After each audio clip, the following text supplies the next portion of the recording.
వాళ్ళను అగ్నిలో నుండి లాగినట్ల కొందరినైనా రక్షించే పనిలోనికి మనం ఎందుకు వెళ్ళలేకపోతున్నాం? ఎందుకు వెళ్ళలేని స్థితిలో నీవు నేను ఉండిపోతున్నాం? ఆలోచించండి ప్రియులారా, ఎంత బాధాకరమైన విషయం ఇది.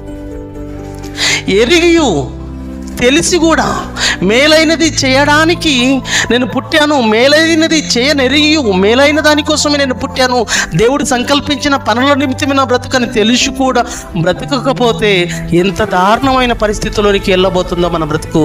చూశారు కదా ప్రియమైన దేవుని వల్ల, కొందరినైనా నా కుమారుడు కాపాడుతాడు, కొందరినైనా రక్షిస్తాడు. నా పనులను, నా కార్యక్రమాలను, నా ఉద్దేశాలను, వాక్యం అనే పనులను, వాక్యాన్ని చేతపట్టుకొని కొంతమందినైనా అగ్నిలో నుండి తాను కాపాడుకుంటూ కొంతమందినైనా రక్షిస్తాడేమని పరలోకపు తండ్రి ఎదురు చూస్తుంటే, ఆ పనులను చేయనెరిగియు ఆ పనులు చేయాలని తెలిసి కూడా నువ్వు చేయకుండా ఉండిపోతే పాపాన్ని మూటగట్టుకుంటున్నావండి. రోజు ఎంతమంది ఉన్నారో ఈరోజు చెప్పండి అటువంటి పరిస్థితిలో? మన బ్రతుకులో ఈ పనులు చేయాలి, అనేకులకు వాక్యం అందించాలి, అనేకుల దగ్గరికి వాక్యం వెళ్ళాలి, అనేకులకు వాక్యం వ్యాప్తి చెందించాలి, సర్వలోకానికి వెళ్ళిపోలే వాక్యం అని తెలుసుకొని కూడా ఆ మేలైన దాని కొరకు బ్రతకకపోతే, ఆ మేలైనది మన బ్రతుకులో చేయకపోతే, మన బ్రతుకులో పాపము ఆ పాపం వల్ల వచ్చిన జీతం మరణం ఎక్కడ మన బ్రతుకులను నడిపించుకుంటున్నాం? ఒక్కసారి మనసు పెట్టి ఆలోచించండి ప్రియమైన దేవుని వారలారా.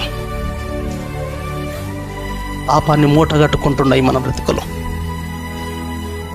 ఒక అద్భుతమైన విషయాన్ని చూడండి ప్రియులారా, ఒక అద్భుతమైన విషయాన్ని యేసుక్రీస్తు ప్రభువు వారు ఏం మాట్లాడుతున్నాడు? యోహాను సువార్త 13:17 యోహాను సువార్త 13:17 ఈ సంగతి చూశారు ఎంత అద్భుతంగా ఉందో? ఈ సంగతులు మీరు ఎరుగుదురు. ఏ సంగతులు? దేవుని యొక్క సంకల్పం, దేవుని యొక్క ఉద్దేశాలు తెలుసుకున్న వారుగా మీరు ఉంటే, దేవుని యొక్క పనులలో మన బ్రతుకులను ముందుకు నడిపించుకోగలిగితే, దేవుని ఆలోచనల కోసమే నా బ్రతుకు, దేవుని యొక్క పని నిమిత్తమే నా జీవితం, దేవుడు సంకల్పించిన పనుల కోసమే మా బ్రతుకులని ఈ సంగతులు మీరు ఎరుగుదురు గనక వీటిని చేసిన ఎడల, ఈ పనుల్లో, ఈ కార్యక్రమంలో మీరు ఉండిన ఎడల మీరు ధన్యులగుదురు. ఎంత అద్భుతమైన మాట అండి! ఎప్పుడు ధన్యత స్థితిలోనికి మన బ్రతుకు వెళుతుందో తెలుసా ప్రియమైన దేవుని వారలారా?